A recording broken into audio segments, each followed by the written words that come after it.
अर्चना चंद्रा ने पूछा है, बच्चे घर में रहकर बहुत बोर होते हैं, कितना गेम खेलें, कितना पढ़ें, उनके लिए कुछ बताइए, और स्पेशली जब ओनली चाइल्ड हो।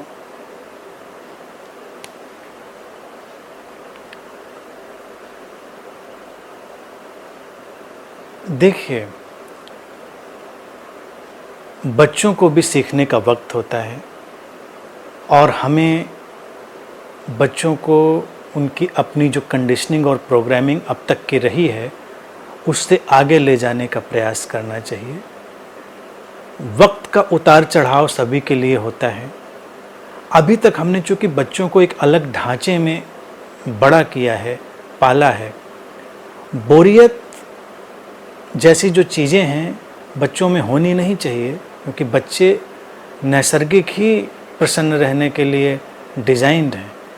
लेकिन चूँकि हम बाहर से इतना उनके ऊपर आरोपित कर देते हैं, इतना प्रोजेक्ट कर देते हैं कि बच्चों को खेलना चाहिए, बच्चों को इस तरह का करना चाहिए, बच्चों को कुछ क्रिएटिविटी करनी चाहिए, तो बच्चे कुछ अलग करने के फेर में उलझ कर रह जाते हैं और वो बोर होने लगते हैं। तमाम चीज़ें हैं जिसमें बच्चे अपने को इन्वॉल्व कर सकते हैं। और पूछा अगर ओनली चाइल्ड हो, फ़र्क इससे नहीं पड़ता कि बच्चा अकेला है घर में या कई हैं। हमको बच्चों के साथ उनकी मानसिकता को समझकर व्यवहार करना होगा।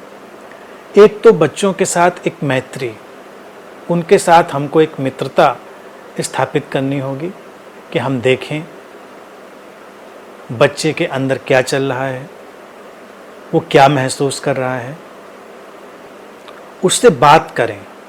बात करेंगे फ्रेंडली ढंग से, मैत्रीपूर्ण ढंग से, तो समाधान निकलेगा। मैं समझता हूँ कि जब घर में रहने का अवसर हो, बच्चों को ज़्यादा लंबे समय तक घर में रहना पड़े, तो उनके लिए तमाम उनके क्रिएटिव सृजनात्मक काम हो सकते हैं, उनकी जो रुचियाँ हो सकती हैं उसके लिए उन्हें प्रेरित करें और बच्चों को देखने का एक अलग नज़रिया पैदा करें। जैसे कि हम उनको एक समझदार, मैच्योर इंसान की तरह देखना शुरू करें कि वो बातें समझते हैं, वो चीज़ें समझ सकते हैं। ऐसा ना समझें कि वो महज बच्चे हैं तो उनको क्या समझ होगी, क्या अक्ल होगी। तो उस ढंग से उनको अपने साथ रहना भी सिखाएं।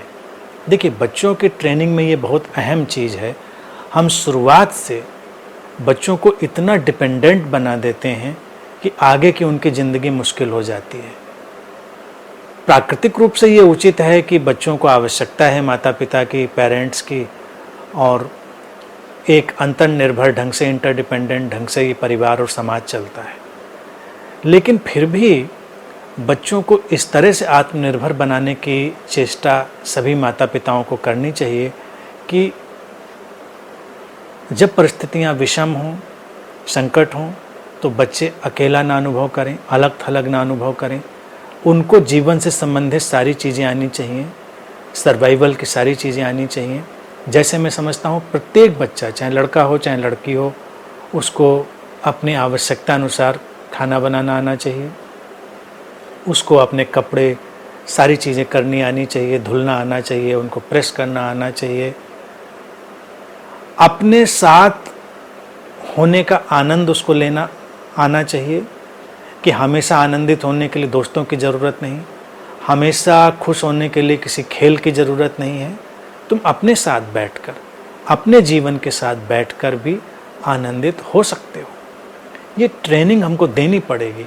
शुरुआत में बच्चा रेजिस्ट करेगा क्योंकि उसकी पुरानी ट्रेनिंग है, पुरानी प्रोग्रामिंग है, लेकिन हम उसको बदल सकते हैं। तो थोड़ा थोड़ा प्रयास करेंगे तो बहुत बदलाव आएगा।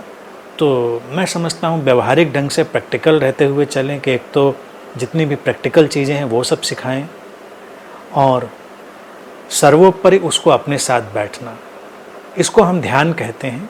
मैं स्पेशली ध्यान शब्द का उपयोग यहाँ बच्चे के लिए नहीं कर रहा हूँ, क्योंकि अगर आप ध्यान शब्द का उपयोग करेंगे तो उसको लगेगा शायद कोई गंभीर बात है। उस बात को उस ढंग से अगर बच्चा रिसीव कर सकता है तो बेशक उठाएं, नहीं कर सकता है तो उसको कम से कम थोड़ी देर साइलेंस में बैठना, मौन में बैठना सिखाएं। उसको बिना कुछ किए हुए थोड़ी देर शांति से बैठना सिखाएं। ये सब सीख सकता है, हर बच्चे की क्षमता है। हम अक्सर ऐसे सोचते हैं अरे बच्चे कहाँ कर पाएंगे, बच्चे कहाँ बैठ पाएंगे। कर पाएंगे, कोशिश करिए, प्रोग्रामिंग बदलिए। और उन अवसरों का जब घरों में लंबे समय तक बच्चों को रहना पड़ जाता है, उनके लिए बहुत अच्छा उपयोग हो सकता है, उनको ज़्यादा आत्मनिर्भर बनाया जा सकता है। तो इस चीज़ को पहले तो पेरेंट्स को ही सीखना है कि वो स्ट्रांग होकर, सशक्त होकर ऐसा व्यवहार करें और बच्चों को भी सशक्त बनने का सहयोग दें।